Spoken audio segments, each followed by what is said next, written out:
Hey there, welcome back everybody. This time we're going to be checking out that Hardpress again really quick. I had taken a little bit of video. It isn't too in-depth or anything. I wanted to show you quickly how I got the smoke that I'm going to smoke today. And I wanted to talk about it. It is going to be rosin. It's going to be flower rosin made from, it's a dog poo, I think it's a F2. It's made by Green Bean Seeds. It's a local seed company up here in Washington by a guy named Lemon Hoko. Great beans. If you guys are looking for some good Pacific Northwest genetics, that is definitely one of my favorite people. I know there's a lot of good seed companies coming out of this area, but he is probably one of the top three that I would encourage getting beans from. I'm not exactly sure what the cross is. I believe it's Chem Double D and Apollo 13. I could be wrong about that. I'm like 80% sure on that. Really fire flower, one of the stinkiest flowers that I deal with. I mean, it does just reek. I have pictures of it on my Instagram a while back while it was still in flower, if you want to check that out. I don't have too many flower pics up on there, so it shouldn't be too hard to find. Yeah. Without further ado, I think we'll go out to the sift room and just give you a quick little demonstration again. I do plan on doing a more in-depth video. I mean, it'll be, if we go out there and like and I don't cut or anything, you know, some of the smaller presses that I do, I mean, it's gonna be like a 45-minute video, which that would be like twice as long as my longest video. I don't think any of you would be interested in watching an hour-long or 45-minute long video of that, but if you are, let me know. I can definitely keep the camera on for a longer press session for those of you that are interested in seeing the hard press a little bit more. But I guess we'll go out there, you'll check it out, and then we'll come back in and smoke some real quick. Alright, let's do it. Packing some bags. Out to get that rosin on.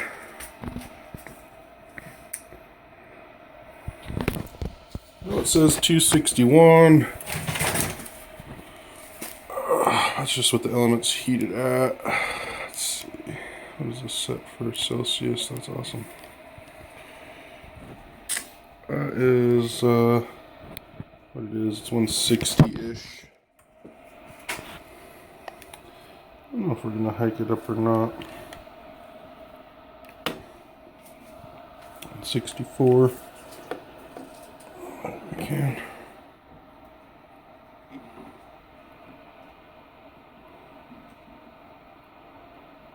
Oh, just a couple degrees.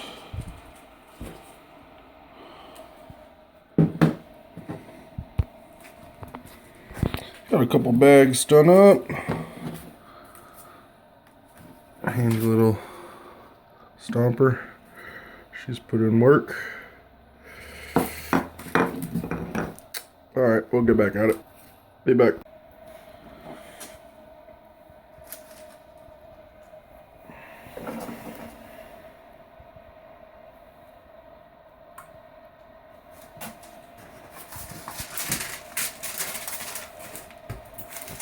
Get these suckers in here.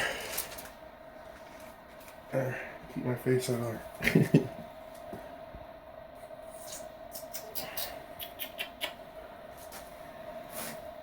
Let's give her a shot.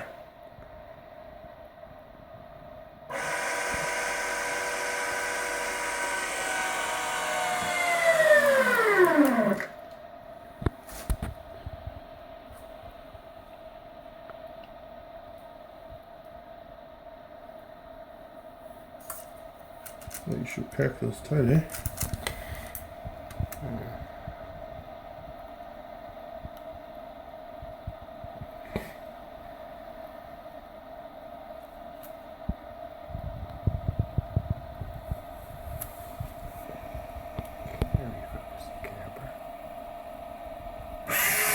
That's about long enough.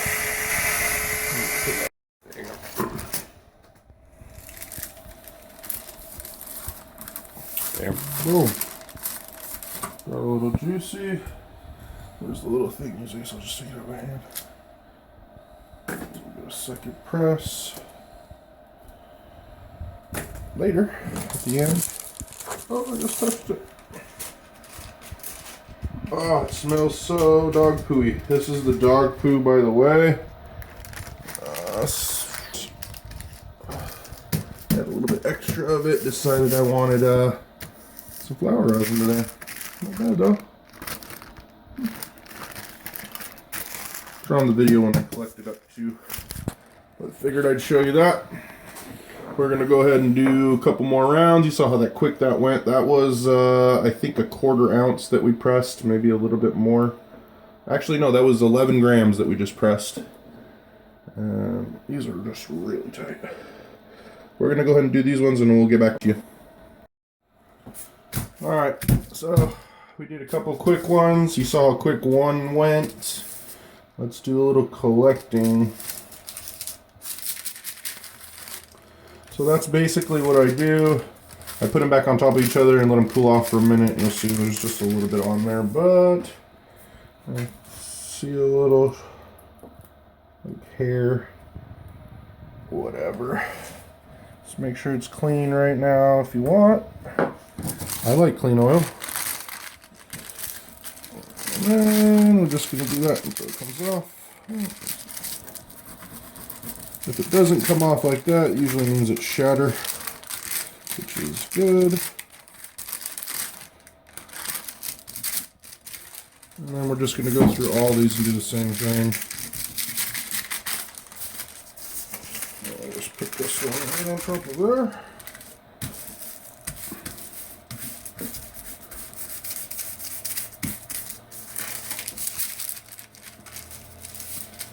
It's a little thicker.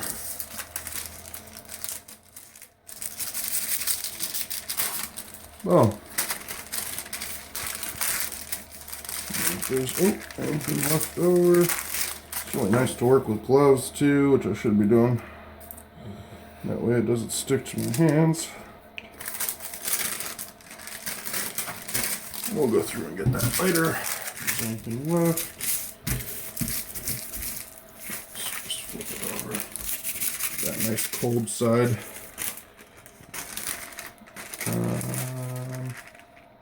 That wasn't a big older on that one. Let's see if that works this time. Oh. Alright, so you see the idea. You see how easy it was to collect. You don't need a rosin stamp or anything that costs more money. Get it all onto one sheet like that, and then you just fold it up.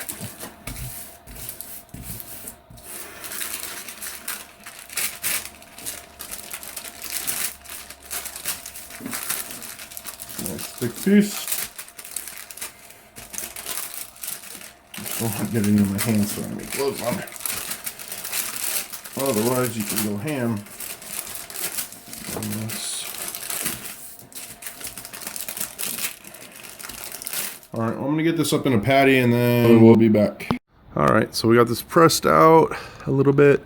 Could have done a better job, a little bit of rush. This is all personal, so I'm not really trying to make it look all fancy or anything. Nice and glistening. We're going to go ahead and take a dab of it too, but I wanted to show you what it looked like all pressed out like that. Got that teared out. And let's see, what do we got here? 4.6 grams. That was out of about 30 grams of material. So that's about 15.5% return. Not bad, not bad. That's just counting the first press too. I gave it another press, and then I gave that dude that was helping me out the rest of it. So, I mean, I just count first press, and I have gotten well over, 25% with it. So, I feel like I'm getting the majority that way. It's a nice little patty. I'm gonna go ahead and take it inside, and then we're gonna dab up some. So I will see you then. And we're back. Alright, so you guys just got to see how I made that flower rosin out. I wanted to talk about how I think flower rosin tends to butter up really easy. This is that stuff. This is the next day too. So this has just been sitting, and obviously I just cut a little piece off for myself. And I stuck the rest in the fridge because I didn't want it all to butter up. But it's starting to get that buttery glisten. I think rosin, especially flower rosin, tends to butter a lot easier because there's still moisture in the flour. I think if you're drying your bud out, just like you would for any concentrate, really, any oil or anything, you want to make sure that there's a limited amount of moisture in there. Because it will transfer. And I don't know, like I've pressed some really dry bud before into rosin, and it seemed not to yield very well. So I don't know if there's like a line you don't want to cross with the dryness, because I know the heat is what, you know, evaporates the water, which is in turn what steams the oil off of the bud when you're making it.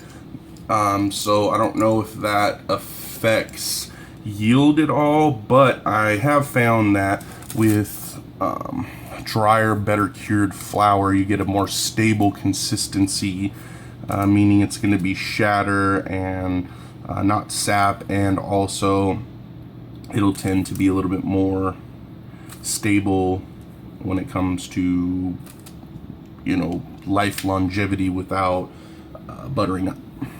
Which there's no really like downfall other than it just doesn't stick to the dabber of it buttering up. I just wanted to point that out. A lot of people that make flour rosin nowadays just seem to post pictures of it fresh out of the machine, and it looks amazing, and you know, after a couple of days it'll end up buttering up, which is, you know, pretty inevitable. Doesn't mean there's anything wrong with it or anything, just means there's a little bit of moisture in there. But this is still good. And I wanted to give it a try for you guys. So I have the D-nail heating up. I do have a new piece. My banger broke though, otherwise we'd be taking a hit off a banger and the new piece. So we're just gonna go in on the D-nail the old-fashioned way. But I know you guys are interested in some new glass too, so when I get my new banger, let's just go hard. I want a big fat dab.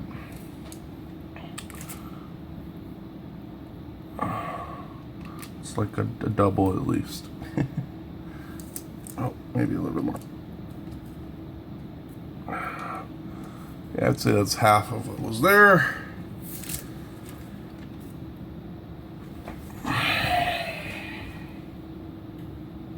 Well, this was made from trimmed up bud, so it's going to be a little bit better than, you know, just your average rosin. I want to point out that, you know, all rosin is not equal. It's just like any concentrate. You know, you got to put in good to get good out. You know, the better your starting material is, the better your final product will be. You're not gonna turn garbage into gold. I know there's a lot of fancy books out there that like to boast that, you know, turn your garbage into gold. No, you're gonna turn your garbage into concentrated garbage. And if that's all you got, that might be awesome. But if you turn your fire into concentrates, it will definitely be good, dank concentrates. We're just going to go straight on the nail here, obviously. Alright, dog poo flower rosin. Cheers.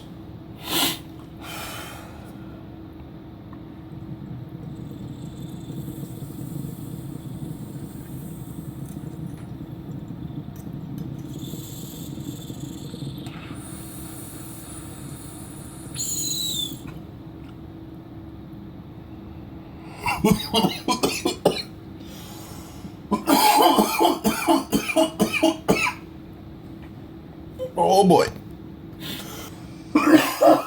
Whoa. That was pretty big. Oh man. Oh, woo. Yeah. Definitely potent. Has that classic dog poo flavor. Oh man. Yeah, definitely strong. Anybody that doesn't think rosin is as strong as oil is not smoking the right rosin. Shit is definitely powerful.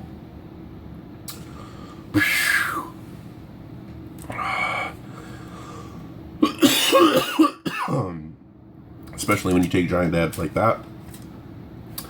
Woo! Made it out to 52nd in glass this week, and also swooped up this little dabber. That was kind of cool. If you're in the north end of Washington, that's definitely the premier glass shop. Shout out to 52nd in Glass. They are awesome. They're in Everett on 52nd and Evergreen. The guy gives killer deals, has a beautiful showroom that has just completely been converted to glass, and high-end glass, and some low-end glass too. So I mean, it's not just for people that are looking for super expensive pieces.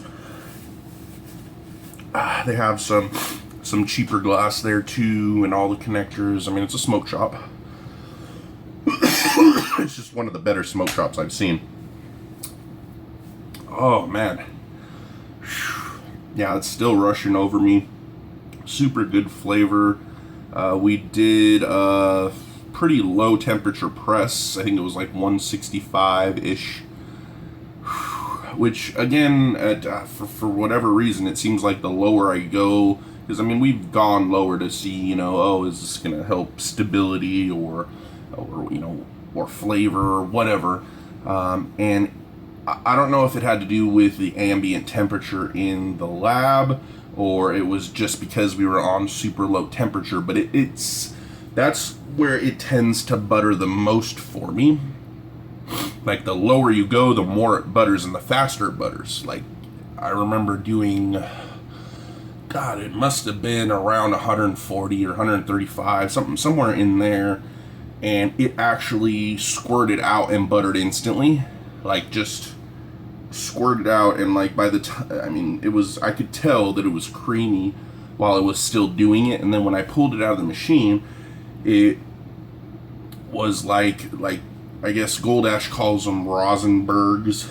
At least he used to a long time ago. And it was like shatter, but it was butter at the same time. Like, they were rock hard little rocks, and it was all buttered up little bergs of rosin.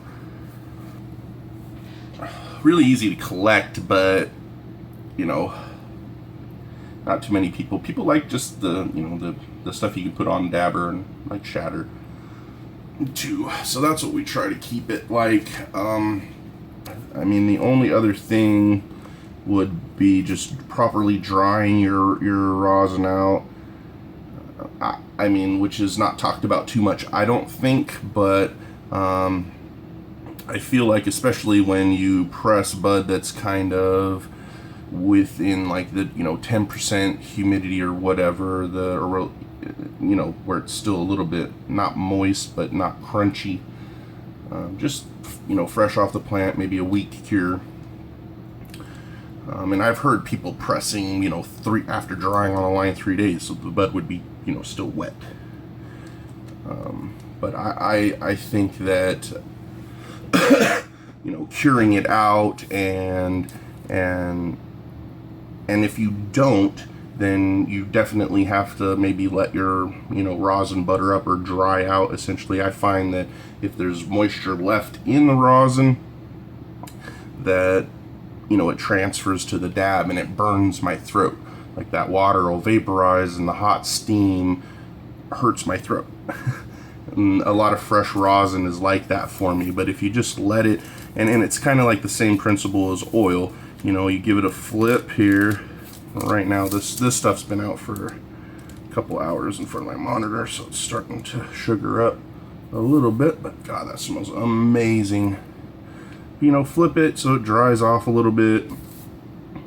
I feel that some of that moisture going away does help, and I noticed it after just having, you know, a big slab of rosin on my desk for a couple days when we first made it. It seemed to do that, harshing to my throat. And I was coughing a lot, and it just felt like, man, this is like worse on my throat than oil is, or definitely hash is way smoother than this.